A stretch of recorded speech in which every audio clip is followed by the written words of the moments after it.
My name's Mike, also known as FlyFisher530. Today I am on a trip up into the Sierras to do some camping, just about a weekend before Thanksgiving. There was pretty significant early snowfall, but we'll see how deep it is now. It was in the area we were going to go camping. It was up to about 2 to 3 feet of snow. I'm not so sure that's that much snow is there anymore. It's been pretty dry the last few weeks since that early snowfall, so we'll see how this turns out. Not sure if we're going to be in much snow or not, but still looking forward to it, and also looking forward to the guys that are coming along on this trip. So with me on this trip is going to be Ed Shin, Crocom Outdoors. I've been following Ed for years. He's awesome. Just has a great channel. He just bought a new Jeep JL, and so he'll be with us on this trip. And then some other guys that I've been with trips on is Greg, TrailNewbie, and Kevin, Rhino Off-Road. They're on this trip as well. And I think Kevin has a friend of his. I don't know his name, but if he does come along on this trip, I'll put that down below in the video. So looking forward to it. First person I'm going to meet up with here is Greg, TrailNewbie. The other guys are going to come tonight when it's dark. So Greg and I are trying to get up here around 1 p.m. and to meet up and then see if we can find a campsite that the other guys can come tonight. So we're going to have some spots in mind that we're going to go check out, and should be there in about a half hour. And yeah, I'll let you guys know where we land next in terms of this camping spot.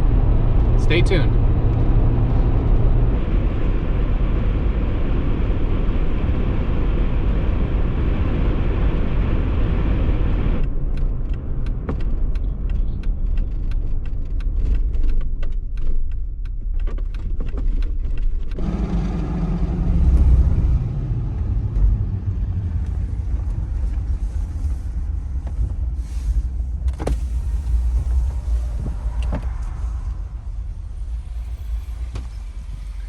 Yeah, Finally. buddy. What's going on, man? Just waiting for your sorry butt to get up here. Exactly. How's it going? Good, good. When Greg arrived, we thought we had all the time in the world to find a campsite. We had several locations in mind, but quickly realized many were gated off or otherwise not accessible. So we began searching for other off-road trails along the highway and found one that looked promising.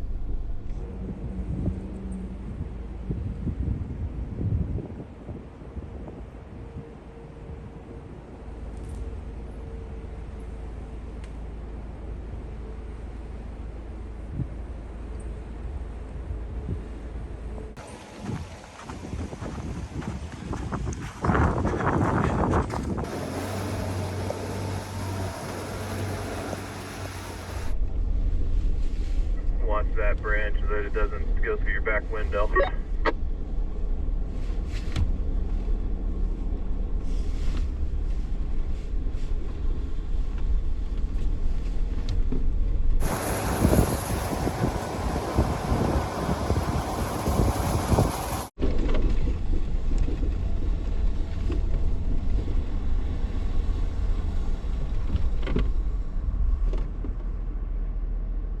Oh, hang on. I should be able to just go straight through. I just need a little momentum, I think.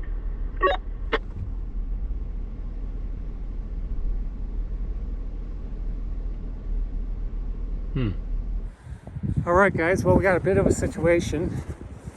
Greg and I, while looking for a camp, got stuck in some pretty deep powdery snow. I'm not stuck as yet, but Greg definitely is, so we're winching to a tree ahead here. I'll show you that in a second. All right, guys, so we've got some extra winch line, 100 feet of extra sandbag attached to this winch line on Greg's Jeep. And we're about to give it a shot here. We got some max tracks, which work okay, but you'd be here all day, going a couple feet at a time, so.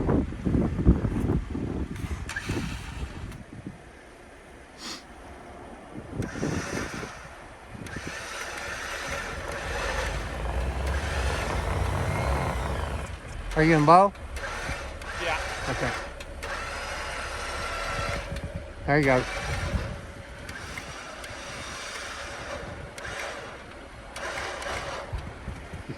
Coming up on the boards, good. Okay.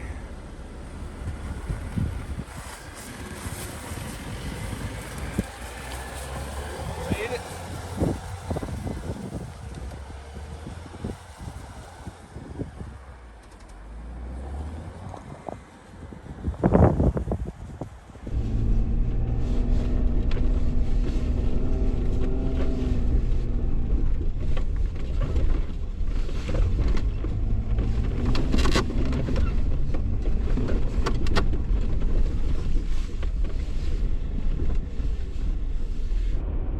Getting stuck in the snow took up some valuable daylight time, and we found ourselves dropping down an elevation to find a more accessible camp spot for the night.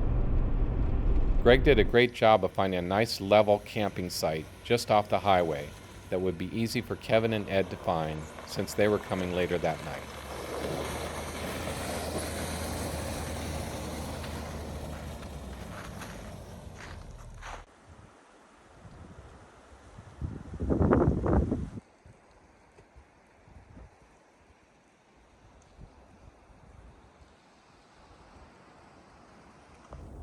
All right, guys, well, it's about 10 p.m. at night, and there's in and out gusts of wind. I'm really glad I changed these zippers out.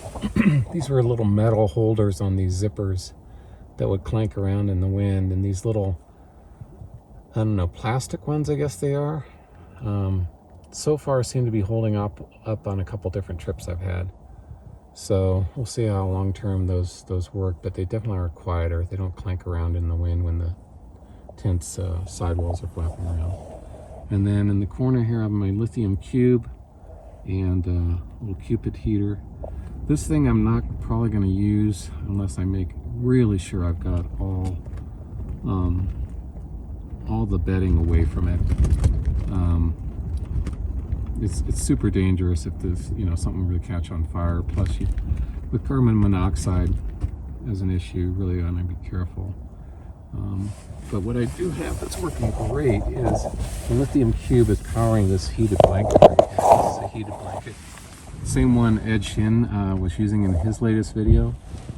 And there's a little controller here, so you can basically turn it up. If you want more heat or down, if you want less. So that's working good. That's really made a huge difference in here. It's really nice and toasty warm. And like Ed does, I put it underneath my bedding so the heat rises up from the bottom. But otherwise, this Alacab tent's been working great. I am very comfortable in here, and we'll see what brings the morning. But TrailNewbie is here, Rhino Off-Road is here. We're still waiting for Ed Shin to show up. He's been on a long trek today, coming down from the north. I think probably at least a 12-hour drive, if not longer. So he should be here pretty soon.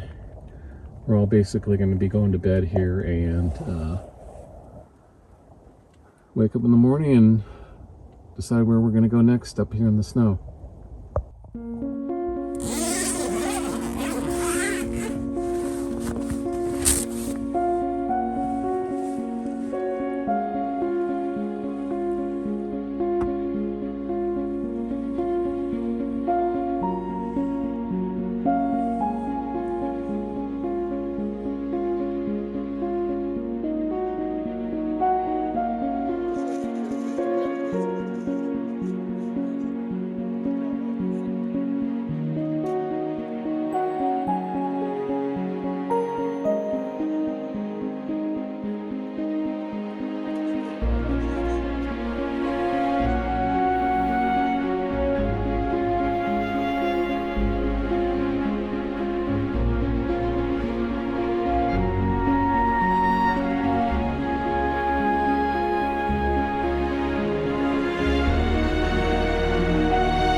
Alright guys, so we have Kevin with Rhino Off-Road. He's got his new water dispensing setup off his Scepter, 20 liter jerry can. And he's got a video on this, I'll put a link above, but he's put on this battery powered water dispenser. Is that just an Amazon brand? Or what? Yeah, 100%. And it attaches to one of those like Colgan water, the 5-gallon water cans. So it's a pretty universal fit. Yeah, it's about 20 bucks on Amazon. Very cool. Works just great. Put it on the top. Push the button. Out comes your water. So simple too. What a cool way. You're not having to tilt the jerry can over and things like that. Very awesome. 100%.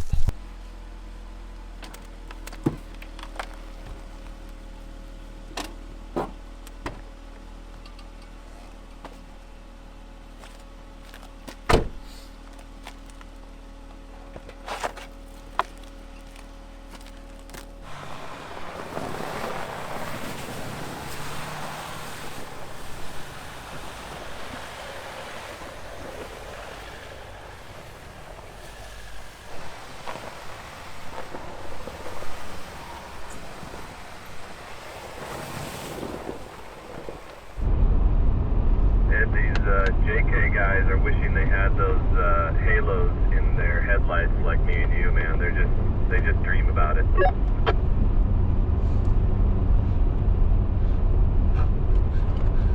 Yeah, sure.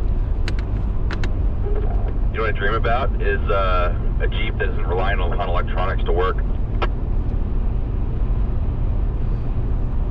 Totally. I love the comfort of electronics though.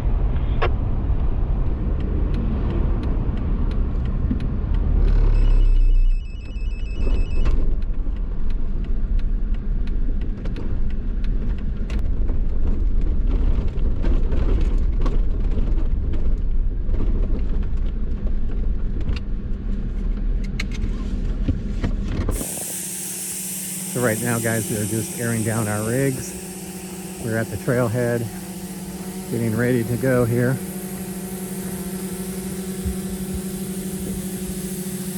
And that's the general direction we're going.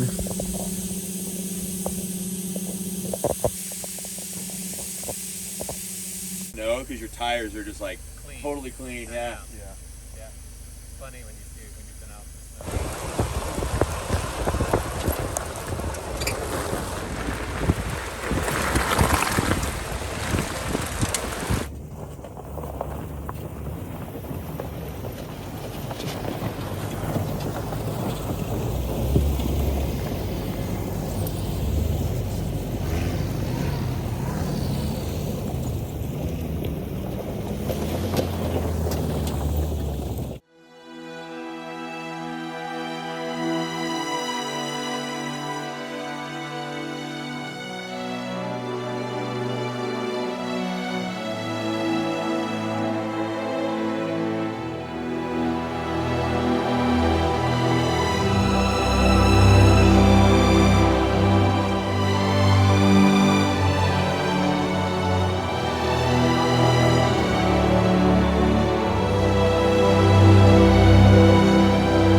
Okay guys, we're just stopping the trail. We're gonna put up the drone right now. So we got Ed's rig right here, his new JL, TrailNewbie and his white JL, and Kevin and his JK.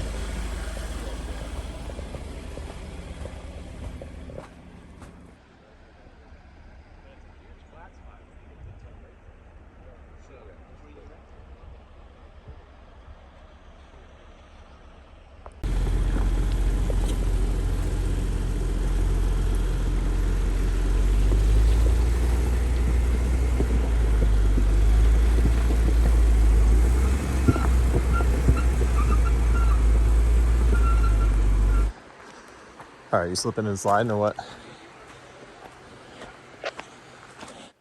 For some reason, being off camber makes me the most nervous in my Jeep. I think because I feel my rig is so top heavy. So I felt like I needed to ride the high side of the road to have some safety factor from the outside edge, and I was not paying attention to my front wheel placement.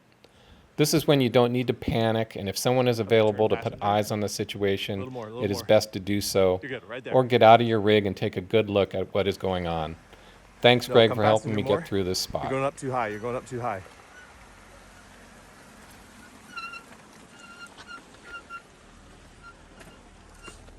You're clear.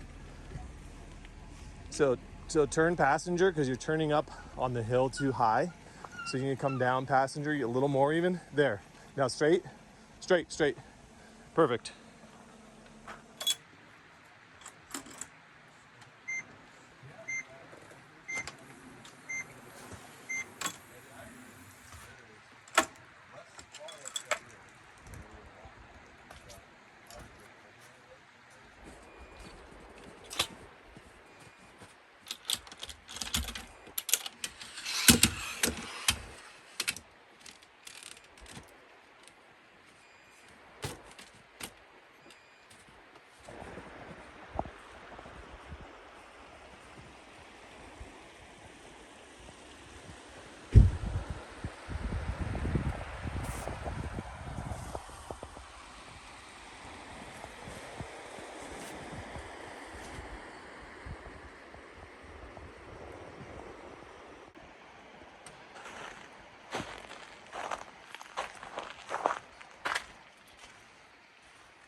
All right guys, well we have made it to our campsite. Kind of an interesting day coming from that elevation we were at before, and now we're down to what, 5,500 feet maybe, something like that. So pretty good trail coming in. It was snowy and muddy, mostly muddy, right? A little bit. But yeah, it was a fun trail to come in today. And so we have on my left here, Kevin, Rhino Off-Road. You know this guy, Ed Shin. And I'm Mike, Flyfisher530, and this is Greg, TrailNewbie. So, Greg and Kevin and Greg and I have both been out on a trip before. You guys have seen where we went to Kavanaugh Ridge, Masonic, and Levitt Lake, right? Yep. And that was a pretty epic trip a few months ago now, actually. But it's the first time meeting Ed, and really excited to have him out with this trip in a really pretty unique place. You don't see a lot of places like this, especially in Nevada or California. Yeah, so. we've got to give hats off to Mike for finding this spot originally. This is a secret spot. Secret spot. He's brought a few special people out here before, so to have him bring us out here is a pretty special thing. So thanks, Mike. Yeah, thank you. I'm blown away by this site. It's beautiful. It's gorgeous. It's right there in the top 10. Yeah, it's a beautiful area, and there's more to explore out here. Someday maybe we'll come back and do a little more exploring. But, all right, thanks for watching, guys. Well, hey, Ed, can you just tell us a little bit about that camera? Yeah, go ahead. Yeah, so it's a Sony Alpha AS7 III. I record in 4K on this. The thing is, on this, it uses a different kind of memory card. It's their Sony's own CF. It's their own type of memory card, proprietary. Yeah. But it's great because you can get an adapter for it and stuff like that. But I like using it because, as Kevin and I were talking about earlier, it is weather sealed body.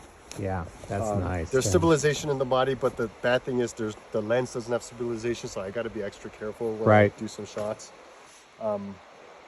But yeah, I love it. It records well, great footage, color's great. Right. And then I have the Deity mic, shotgun mic. Shotgun mics are great because whatever you point at, you know, you get good audio. Makes it easy. And a good mic with good audio makes a difference in the video. Yep. Except the downside is if I'm behind it and I'm talking, Yeah, it's they the can't problem. hear me. It's Right. the directional. So like if you're trying to talk with someone, you can't like look at them while you're talking. You kind of have to do this like awkward. Yeah, with that said, they do have mics that Yep. have front and back. And that's why I probably need to get so I could talk behind the camera. But this is what it's been working for me and I love it. And yeah, so this is I use prime lenses only because I don't like to, you know, use zoom in and zoom out. I have a 85 millimeter lens for long shots, and Right. this one is a 24 millimeter, so it's more of a wider angle lens, and it goes down to aperture 1.4. So in low light, it's amazing, but it's like a really shallow depth of field too, so that gets kind of tricky. Very nice. Yeah, And I the noticed a lot of tripod? your videos, you have you get really good bokeh off of.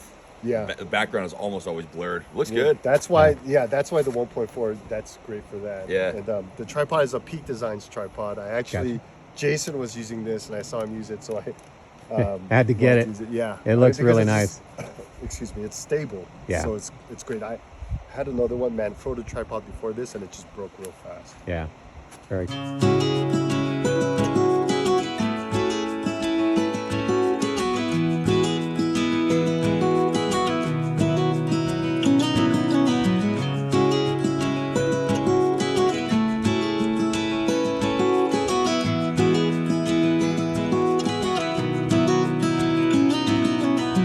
Hey, I heard you want to leave this place where we grew up.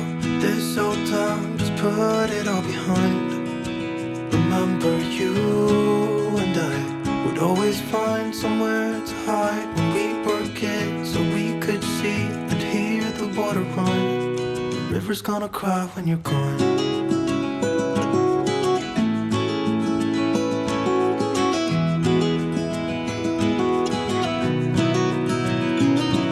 Where will you go? Won't you miss the ones you know? I'll be here, hanging on, waiting for your call. Seems like time as a wave passing by, leave a mark in our minds to turn to memories. The river's gonna cry when you're gone. Ed took on cooking duties this day and proceeded to cook an amazing kimchi meal that was just the best thing you could imagine in really cold weather. I told Ed, you know you did something right when everyone goes back for seconds. Kevin got a fire started for the night, which we knew was going to be a cold one. We think by the morning it was easily 12 degrees Fahrenheit, if not colder. And as I sat there talking with this great group of guys, it got me to thinking. You know, I don't have a lot of friends in my life at 63 years old. I can really count on one hand people that I truly consider friends. But I think it doesn't matter. It's the quality of the friends you have that you know will have your back no matter what, who will always raise you up rather than tear you down, and who understand when no one else will. I cannot be more thankful for these group of guys and hope our friendship grows even stronger with time. I also haven't traveled the world much in my life, but that also doesn't matter to me. I would much rather explore places like this than spend time in expensive hotels surrounded by places tourists visit by the thousands or millions. There is just something about the solitude and peacefulness of places like this that is very hard to describe. I guess you have to experience it for yourself to understand.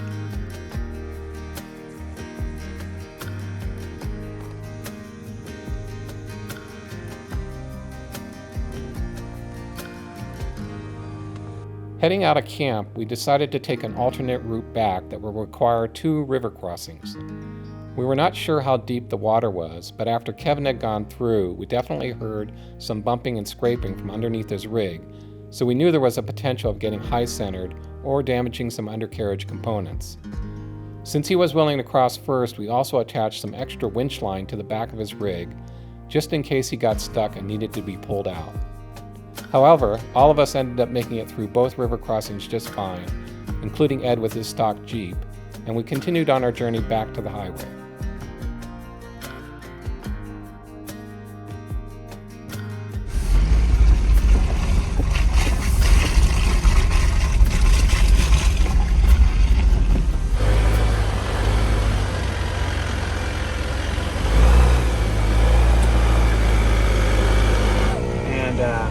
The other one won't even turn on. The other GoPro won't turn on. My phone's barely holding a charge as soon as I start the record mode. All right, guys, we've just made it to the trailhead, and so we're back by the highway. Everybody's aired up. My phone's finally working again after about 12 hours and nothing. But yeah, everybody's aired up. We're ready to head north, and we're thinking we're going to head up towards Truckee area. And I know. Let's see what happens.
Just right here by these trees. Get out. Sounds good. When we arrived in the Tahoe National Forest, it was getting late. As we got further into the forest, the snow was getting deeper, and we ended up using recovery boards and a winch to get me out of trouble, as I was in the lead vehicle. We decided to turn around and ended up finding a nice campsite just off the main road. Kevin and Ed worked on clearing an area for a fire pit for the night, and we had one last night around the campfire to tell our stories. To say it was cold at this point is an understatement. By the morning, we would find out it was only 7 degrees Fahrenheit. My lithium cube battery actually stopped working due to extreme temperatures, which it is supposed to do to protect the battery. So no warm heated blanket this night. I was using a 0-degree bag covered by a summertime sleeping bag, so I ended up being okay for the night. But dang, that heated blanket would have been so nice.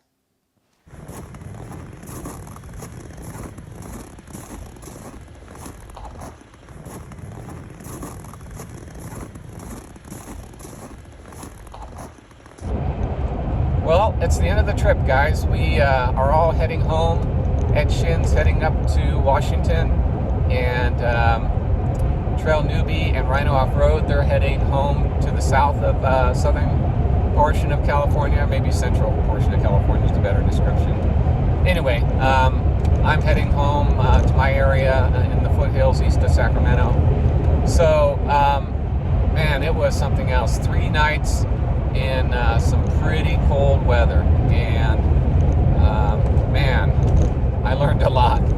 Thankfully, I was well prepared, and even though you think you're well prepared, man, my fingers are still feeling it, because you gotta get your bare hands to operate equipment, and so they get exposed to the elements, and it's tough, man. It was really tough, but I think we've got some amazing footage, and can't wait to kind of get back home and start editing and seeing how this all comes out. But it was a really fun trip. All 3 of those guys are just so awesome to hang out with. Ed, it's first time meeting him, just an awesome guy. And you know, if you're not subscribing to him, you should be. He has some amazing content, amazing number of followers on YouTube, and as well as Greg and Kevin, TrailNewbie and Rhino Off-Road. I mentioned this before too. You should be following those guys because they have some amazing content. So anyway, heading home, and hope you guys enjoyed this snow camping video. If so, please consider liking and subscribing. Always helps the channel. So hope to see you guys on the trail someday.